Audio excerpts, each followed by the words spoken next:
of that is, and you're absolutely right, but the fact of that is that the city has changed. That's fine. It's changed. But to say it's become less English is ridiculous. Either it's a stupid comment, so let me give you an racist example. comment. Well, no, it's not. Well, first of all, it's nothing to do with race. But look at this. Look at it like this. If 50% of the people who lived in London were Scottish, would we be okay to say that it's less English than it was when it was 10%? What's going on? So it's going here today. I'll be giving my thoughts about my problem with identity politics. In this video, the clip before, I can't really show you the clip because I'll get copyrighted for it. So I'll just leave the link in the clip in the description below. But I wanted to talk about some of my disagreements with this this whole conversation, right? So apparently this guy named John Cleese was criticized for saying that London is no longer an English city. And in the intro, as you see, Konstantin, I ain't gonna say his last name because I think I'm gonna butcher it, pointed out that his commentary had nothing to do, that tweet had nothing to do with a racial, it wasn't racial in nature. I agree, but I think in terms of the racism issue, I don't see how this has anything to do with race. Look at the England football teams full of black players. No one would question their Englishness, right? They're English. It's not about race. What he's talking about, I think, is that look at London. 42% of people who live in London are, like me, foreign born, right? So there's a very significant immigrant population in London. Obviously, if you have half of a city, essentially, that are people who are first-generation immigrants, that is going to make it less of the local culture. It's just a fact of life. But these people here, especially the black woman in the clip, they keep trying to tie it into it being something racial when that was not the, like, they didn't have no proof to actually determine if it was racist, if it was a racist tweet, which it wasn't, in my opinion. And the reason why it wasn't racist is because the same example, he took two, it's based on nationality. Hey, you bring your Scottish culture into the city of London and you make it more Scottish because almost half of the city is a different culture, different nationality, from a different place, foreign born. Every time someone makes that observation about replacement theory, they make it about, oh, it's white supremacy. Oh, it's racial. When it has nothing to do with race, it has everything to do with nationality and culture, right? If you're a place that's predominantly African American and a bunch of Haitians and Jamaicans move into the place, can you say that this place is African American?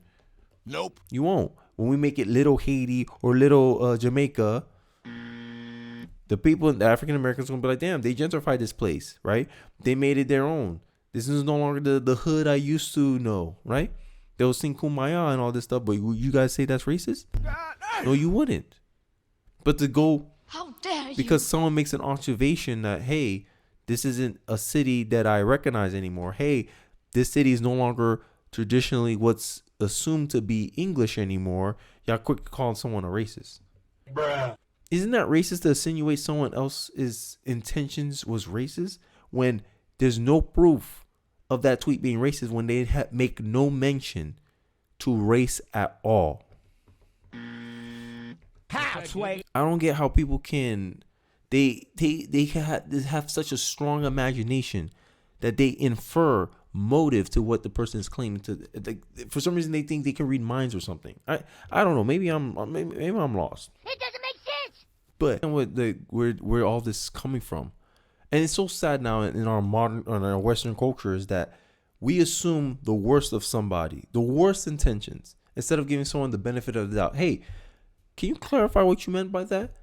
I'll have more respect for someone if they went about that, but not in this culture. Nope. People are so quick to seem virtue signaling or try to make themselves look good. They're quick to say, oh, that's racist. Oh, I'm standing up for immigrants everywhere. Gladatory, like you congratulating yourself for doing things like no one asked you to do, when that wasn't even the purpose of his tweet in the begin with.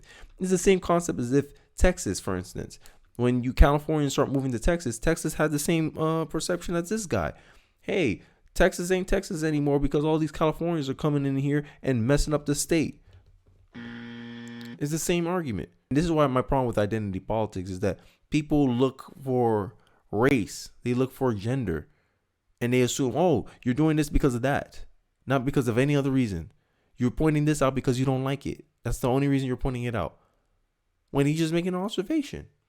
And the fact that we go so far to try to demonize people for observing reality and just pointing out, hey, this is not longer his original intent. He's not saying, oh, London's not white anymore. He's not saying none of that. He's not saying that London's too black. Nothing. He's not doing any of the statements. He's just saying, hey, the city It's not English anymore. I no longer can resonate with the culture that's in my city anymore. What's wrong with pointing that out? But you get a... How dare you? Because he just observes reality. But hey, I don't know. Let me guys know what you think in the comment section below. Do you agree, disagree? Let me hear your thoughts in the comment section below. Don't forget to like, comment, subscribe, and I'll see you guys in the next one. Peace.